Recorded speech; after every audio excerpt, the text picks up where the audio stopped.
Bonjour à tous.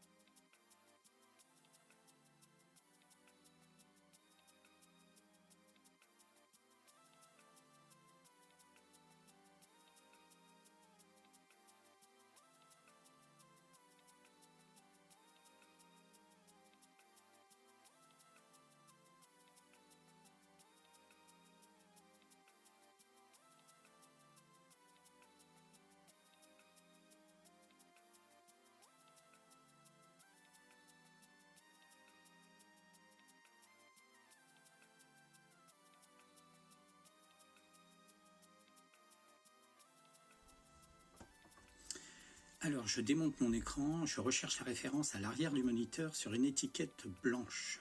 Voilà, vous voyez en haut à droite, moi j'ai la référence de mon moniteur qui commence par la lettre NTN 154X3-L03 de la marque Samsung. Je vais sur le site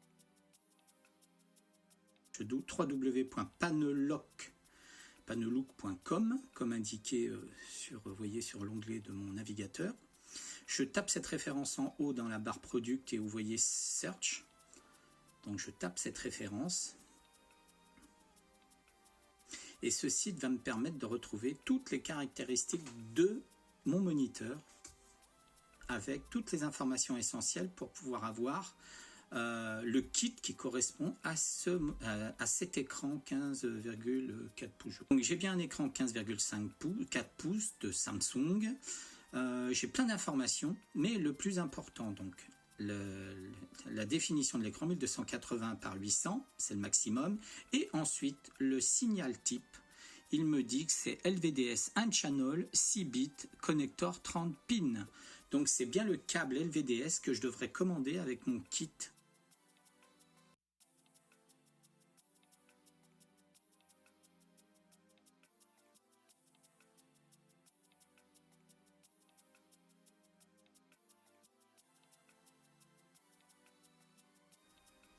Alors maintenant, ce que vous pouvez voir, et je réinsiste, le nom de l'écran avec la référence. Alors attendez, je reviens moi sur l'image, je suis en train de refaire cette vidéo pour aider le plus grand nombre.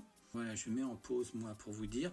Donc j'ai bien un Samsung ALTN 154X3-L3 L03. Les pixels format 1280 x 800.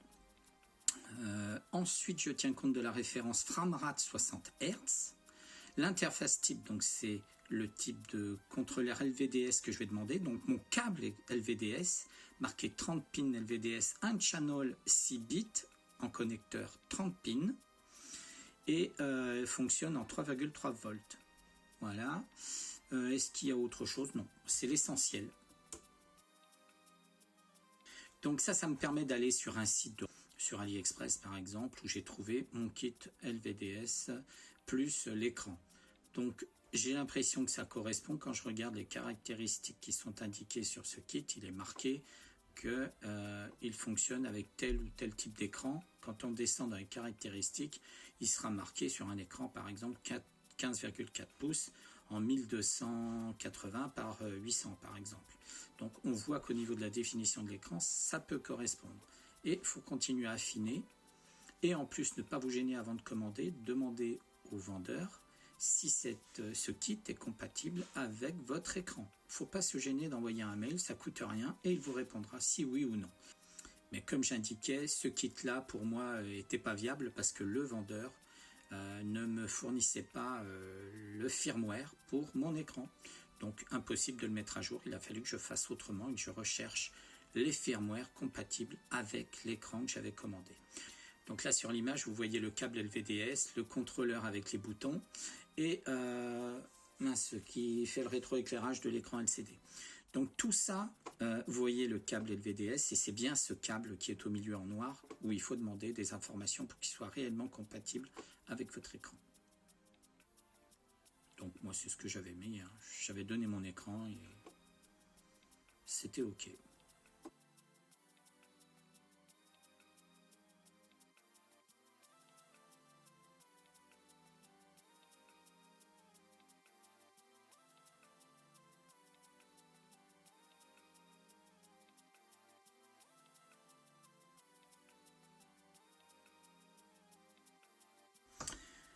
Donc voilà, je reçois mon kit. Je vais le déballer devant vous. Bon, je vais essayer de voir si tous les éléments que j'ai commandés sont présents dans le kit et si j'ai bien réellement le bon câble LVDS, ce qui est réellement le plus important dans le kit. Car le contrôleur, d'après ce que j'ai compris, est compatible avec pas mal d'écrans. Il suffisait de voir les indications sur le site du vendeur.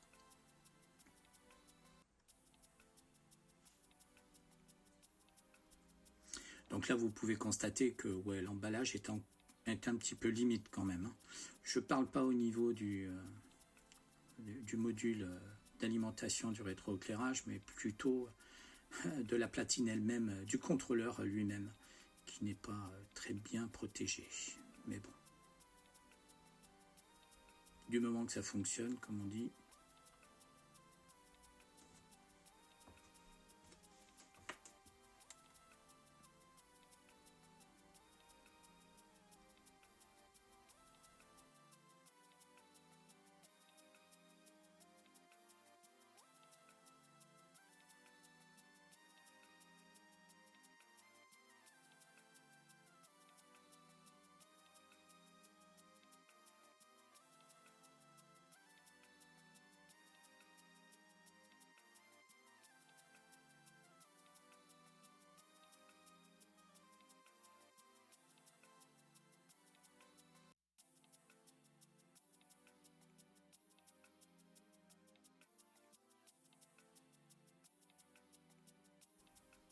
Donc voilà mon câble LVDS.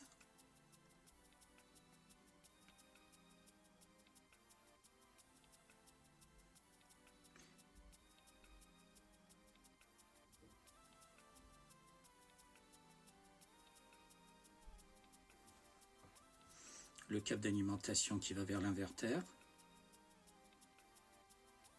Comme je vous dis, l'inverteur, c'est ce qui contrôle l'alimentation du rétroéclairage de l'écran LCD. Et voici la platine. Ah, elle est complète. C'est ce qui m'avait intéressé, c'est qu'il y avait toutes les fonctionnalités dessus. Et même pour la mise à jour, ça se passe via l'USB. Donc c'est très intéressant. Mais on voit bien en regardant la photo que le contrôleur est légèrement bombé. Donc la carte a dû souffrir de quelque chose. Donc la télécommande, le contrôle avec les boutons et le connecteur infrarouge, enfin le récepteur infrarouge pour la télécommande. Donc ça c'est parfait. Ensuite le contrôleur LVDS, l'inverteur, je veux dire, l'inverteur, le câble d'alimentation de l'inverteur,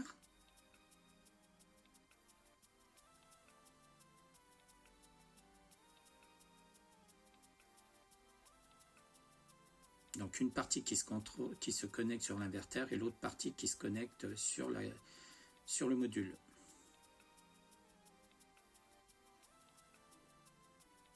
Et voici la carte contrôleur. HDMI, USB, des sorties audio, vidéo, l'entrée antenne TNT HD, hein, ce qui est incroyable, oui, dessus, mais bon, pas tellement forcément compatible avec les normes France. Surtout au niveau du son, c'est ce qui pose problème sur ce kit, voilà.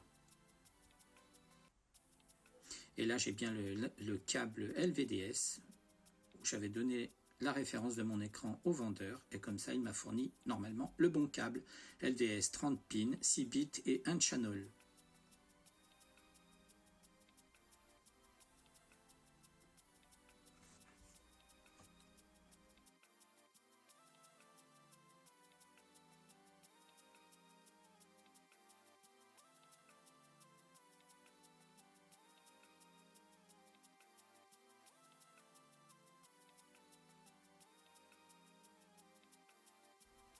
Bon allez, là je passe au démontage de mon écran LCD.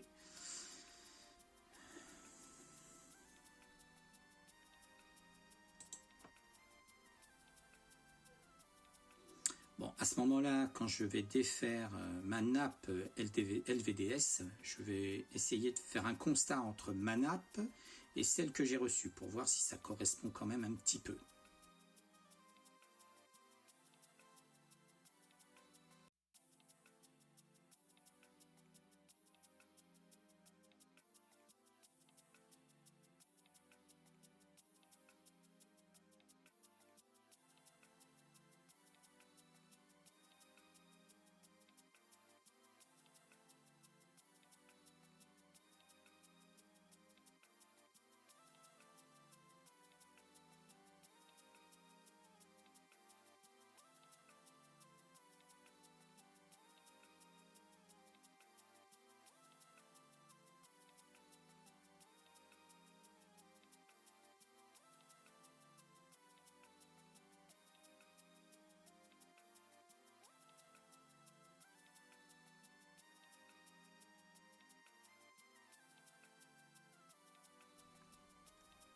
J'ai pas dit totalement, mais normalement, les connectiques doivent être situées du même côté.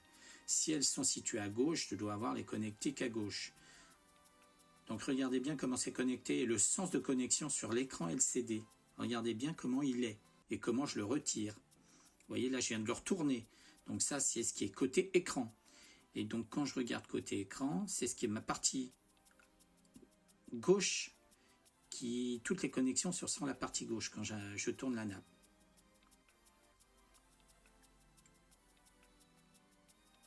Maintenant, je vais regarder et faire un constat avec la nouvelle nappe LVDS que j'ai commandée pour voir si ça correspond à...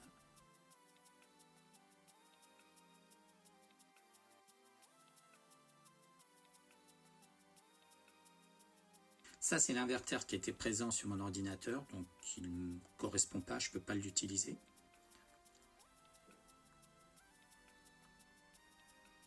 Là, je récupère le câble, je le laisse sur l'écran parce que j'en aurai besoin, si j'ai besoin. Si j'ai besoin d'un ordinateur avec une carte Wi-Fi qui est présent dessus, ben, je pourrais connecter mon module Wi-Fi.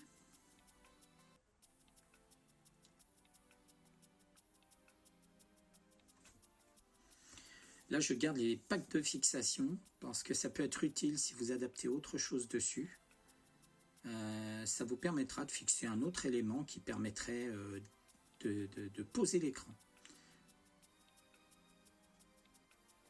À vous de bidouiller et de trouver une solution à ce niveau-là.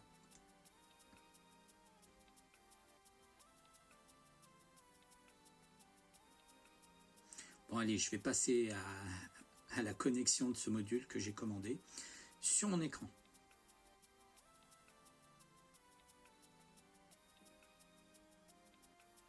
Je connecte en premier mon câble LVDS.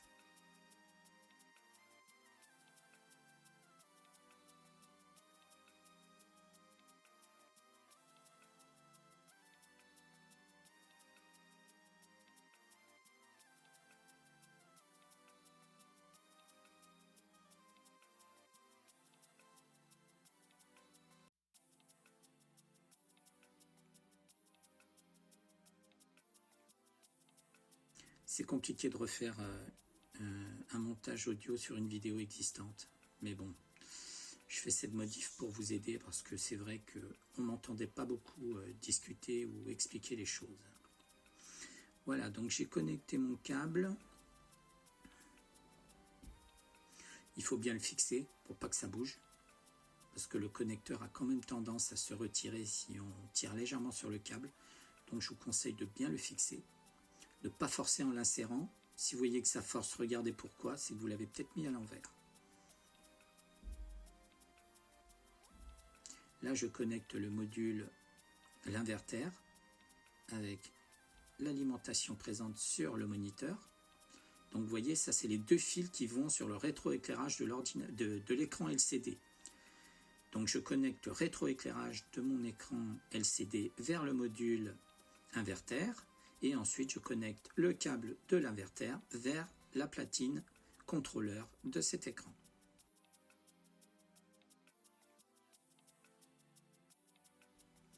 Maintenant, je vais connecter la broche de mes boutons de contrôle de l'écran. Sachant que lui, il possède en plus un module pour la télécommande. Regardez bien comment il faut le positionner.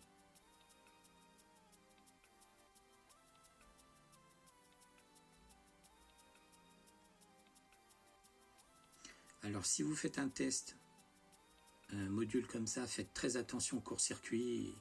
Vous voyez que l'écran, il y a du métal tout autour. Donc faites attention de ne pas griller quelque chose.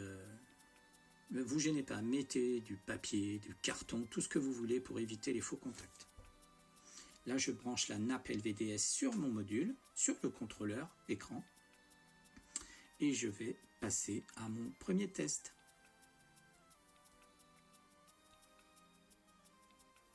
Vous voyez, hein, vous constatez que les modules vendus, là, les kits sont quand même bien faits.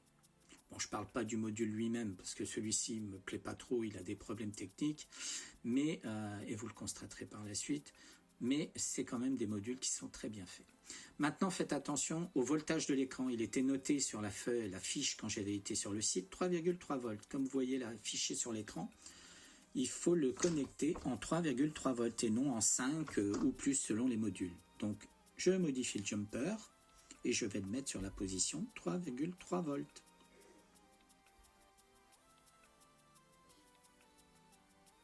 Si vous avez une dock avec votre kit livré, relisez bien la dock.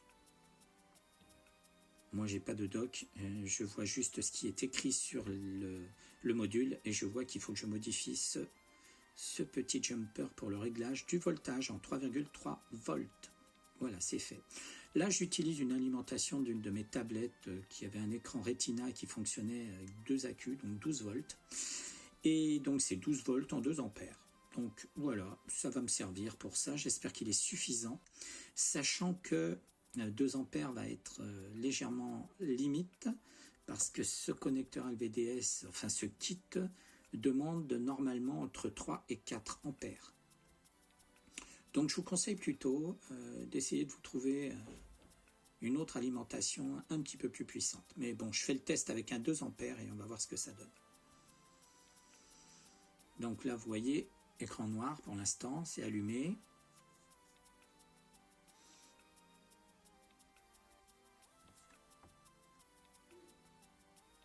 Je vérifie s'il n'y a pas de court-circuit, de surchauffe, quelque chose qui ne va pas, hein. Ça peut arriver.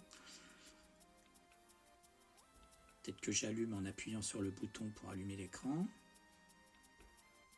Je ne fais pas attention avec le LVDS, mais il y a une coque en plastique qui la protège. Donc, la lime n'est pas suffisante. C'est ce que je venais de vous dire. Oui, point d'interrogation, que vais-je faire? Eh bien, trouver une allume plus puissante, une 12 volts en, voilà, 4,16 volts. Mais je vous dis que ce kit fonctionne avec une allume à partir de 3,5 volts, il peut fonctionner correctement. Et attention à la polarité, le plus à l'intérieur, le moins à l'extérieur. Pour mon kit, hein, donc vérifiez avec le vôtre.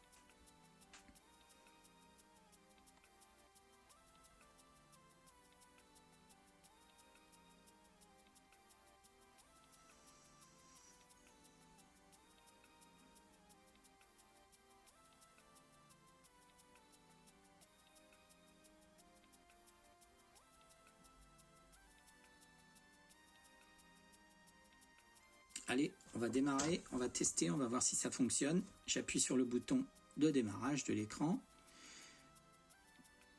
Est-ce que j'ai suffisamment appuyé? Est-ce que j'ai pas? Si. La LED est jaune, elle passe en orange de temps en temps.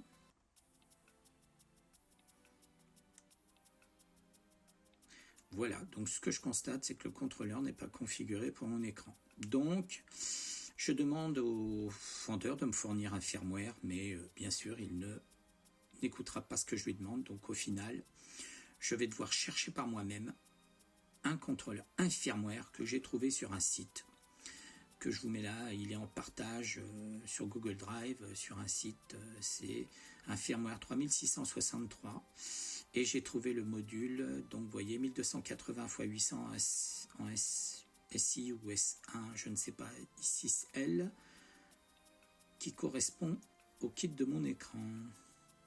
Donc je télécharge celui-ci, j'en ai téléchargé d'autres, hein, j'ai pas fait que ce site-là.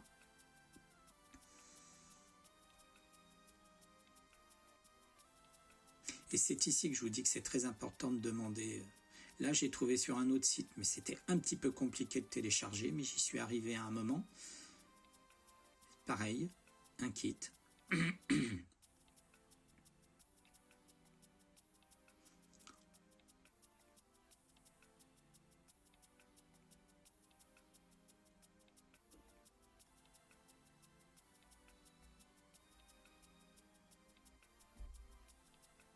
Donc là, je vous montre qu'on peut trouver sur le net différents sites où il y a le firmware. Mais c'est pourquoi je vous dis, vérifiez avant avec votre vendeur qu'il fournit bien le firmware de l'écran que vous commandez. C'est plus simple. Et souvent, ils mettent le firmware à disposition sur leur site. Je vous conseille d'aller plus précisément sur ce genre de vendeur où vous savez que tout est présent sur leur site. Là, vous voyez, j'ai trouvé donc un fichier bin que je vais mettre sur une clé USB formée en FAT32, basique. Là, j'utilise une clé 8 Go. C'est le module LUA63A82, c'est ce qui est noté sur mon module, celui que j'ai commandé. Donc, je l'ai mis sur la clé USB. Je vais insérer la clé USB avant de connecter le module. Voilà. Maintenant, je débranche le LVDS, bien sûr. Je ne sais pas si c'est nécessaire, mais moi, je le fais. Je vais maintenant brancher l'alimentation et on va suivre sur l'écran qui s'éclaire, là, la petite LED à côté de l'IR, de l'infrarouge, du récepteur infrarouge. Voilà. Donc la clé USB travaille et la petite LED clignote. Ça veut dire qu'il est en train d'injecter le firmware. Donc je vais attendre que ça s'arrête. Il faut vraiment aller jusqu'au bout. Parce que là, vous voyez, vous n'avez aucun visuel de ce qui se passe. Et je ne sais même pas si je connecte le LVDS, j'aurai un visuel puisque le firmware n'est pas installé. Voilà, là il est passé orange fixe et jaune fixe, ça je l'ai lu dans les docs, en traduisant bien sûr. Donc là, jaune fixe, c'est bon. J'éteins mon module, je déconnecte, j'enlève ma clé USB, je retire ma clé USB, je vais reconnecter la nappe LVDS sur mon module, sur mon contrôleur, en faisant attention à la connectique, bien sûr. Bien l'enfoncer.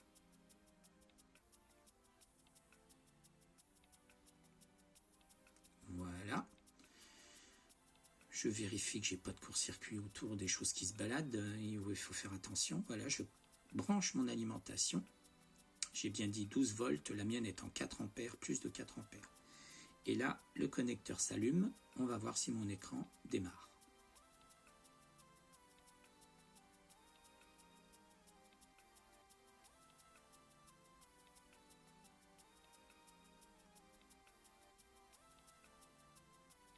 Là, vous ne voyez pas, mais mon module, celui que je possède, a du mal à démarrer de toute façon. Donc j'avais déjà un petit problème technique avec ce module-là, celui que j'ai commandé. Et d'ailleurs que j'ai constaté par la suite, en l'utilisant régulièrement pour des tests, le démarrage est assez complexe. Voilà, là vous voyez, après plusieurs démarrages, redémarrages, j'arrive à un écran bleu. Donc ça c'est parfait. L'écran bleu et ensuite on peut aller dans les paramètres de configuration de l'écran.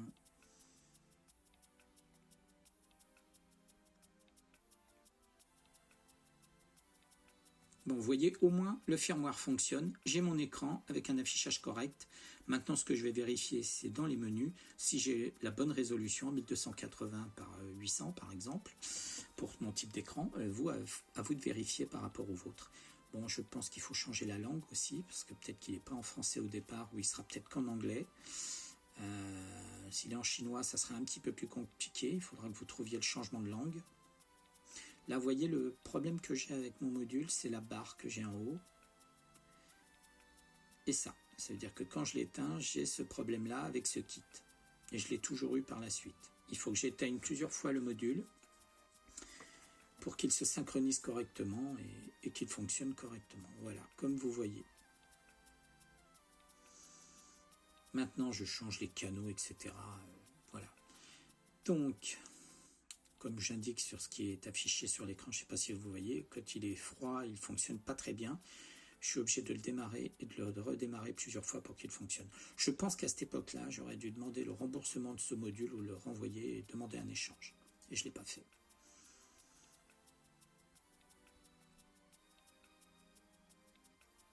Un simple petit problème que vous avez au départ peut se transformer en problème récurrent par la suite. Et c'est ce que j'ai sur ce type d'écran.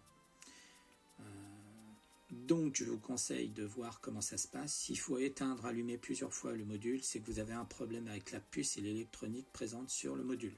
Voilà. Ici, bon, il y a toute la configuration à faire. Je vous laisse visualiser. C'est bien d'avoir les chaînes, mais il faudra avoir au moins le son en AC3. Je crois que c'est ça le problème sur Sur celui-ci, c'est pas compatible avec la norme audio européenne.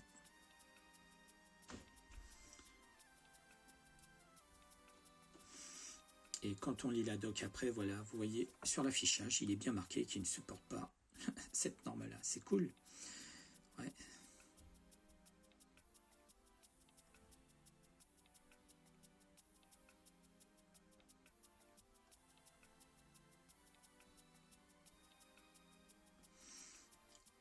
Là, vous voyez toutes les connectiques externes, un décodeur TNT branché, enfin celui qui est dessus ou un autre. Ensuite, un nano-ordinateur branché dessus. Tout fonctionne parfaitement à ce niveau-là.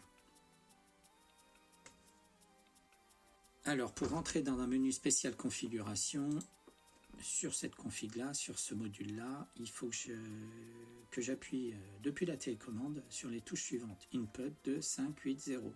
Et on rentrera dans un menu de configuration spécial.